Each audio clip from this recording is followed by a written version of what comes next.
Can I crochet 4 different foods to look like they belong in the same cooler box? Let's find out. My name is Zee and I'm a crochet toy maker. This is my design diary where I test different ways to crochet toys to see how they work, and every week I show you the results. I am currently crocheting the pieces to a safari adventure story. So far I have 2 dolls and a bunch of accessories where I'm getting them ready for the adventure part of the safari. We have a camera, binoculars, comfortable gear. They are ready for action. Last week, I built a cooler box that stays closed. This week, I'm filling it with picnic-style food, and I'm thinking a couple of sandwiches, some chicken, pretzels, and croissants. I hope I'm saying that right. In the real world, these are all different shapes. There are 2 problems I'm trying to solve here. First, how do I make these different types of food the same size and in the same scale so that they look like they belong together? And secondly, how does all of this food fit into the cooler box? Before we figure out the size of these pieces, let's identify the shapes for each.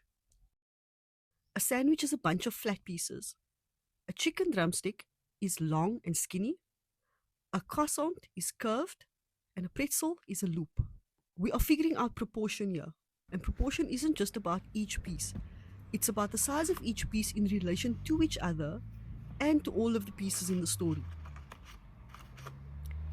I have a theory that if I give myself an actual size to work from, then I can make each individual shape that size or thereabouts. I measure the inside space of the cooler box, and in order for the food to fit in comfortably, even with the lid closed, the height of one of the sizes cannot be taller than 3 centimeters. The cooler box is my anchor, and all the food needs to fit comfortably inside, not squished in. So I'm going to test making a variety of basic shapes in the same scale. Those are flat shapes for the sandwiches and croissant, combination shapes for the drumsticks and letters, long thin tubes for the pretzels. I don't know if any of this is going to work, but let me show you what I tried. The plan is to make 2 sandwiches cut in half. One is a cheese sandwich and the other is a bologna, lettuce and tomato sandwich. I started by identifying what the pieces are and what basic shape to make each of them. I'm making flat rectangles for the slices of bread, smaller size rectangles for the cheese, circles for the tomatoes, and slightly larger circles for the bologna. The lettuce is an oval, and an oval is a combination of a circle and a rectangle. From this point on, I made the rest of the food relative to the size of the bread. I made the croissant. I'm saying croissant. I made the croissant next. I can't say croissant. It sounds weird. Even though this looks like a curved tube, this is a flat triangle that is rolled into itself and stitched together. A triangle is a basic shape, along with circles and rectangles.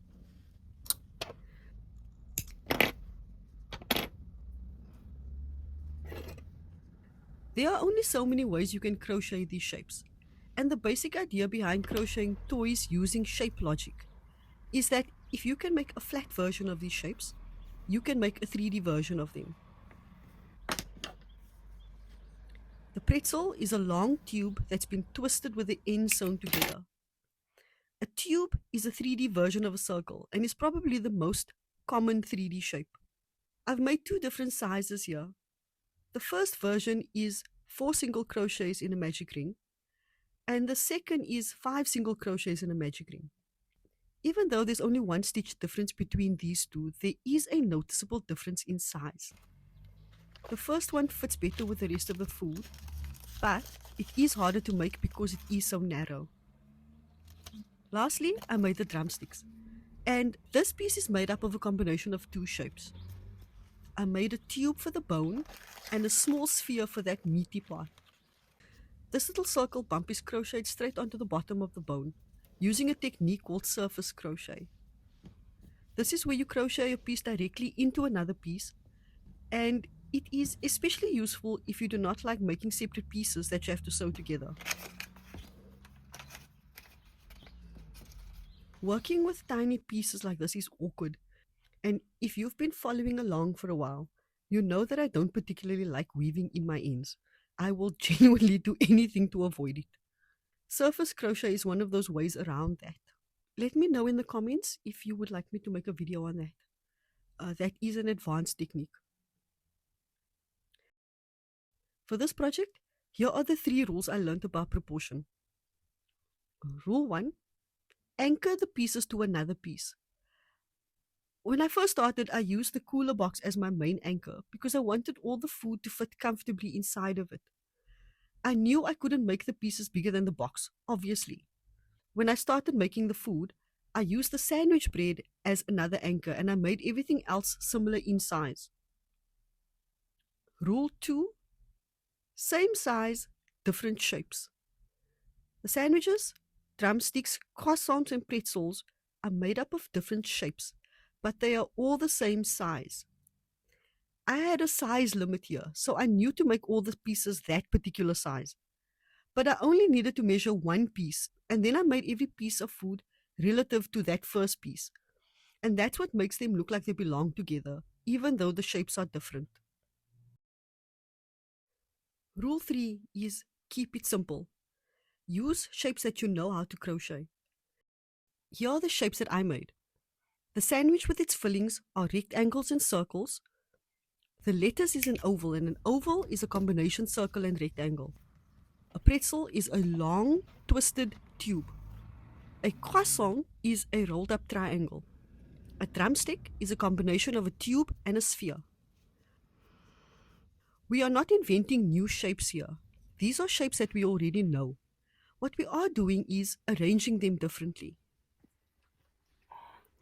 I've made tiny food before. If we look at the Dollhouse, these steamed dumplings, bowls of ramen, and even this tea set follows the same rules. Each of these are anchored to a container. So for the tea set, I made sure that the teapot and the cups fit on the tray.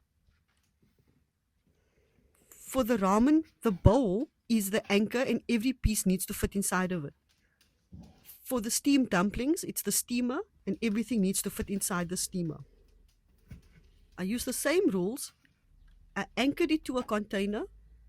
I kept the pieces to the same size and I used simple shapes. This dollhouse is proof that once you know the shapes, you can make absolutely anything. Sandwiches, drumsticks, croissants, pretzels. These are all shapes that we recognize that are arranged differently. And there are only so many shapes. This month on Patreon, we are going deep into boxes and rectangles. So far, we've explored the 2 main ways to make box shapes, and there's a full video tutorial for one of those boxes. Next week, I'm going to show you exactly how I made each piece of food by using shape logic, step by step, in any size, so that you can crochet your own.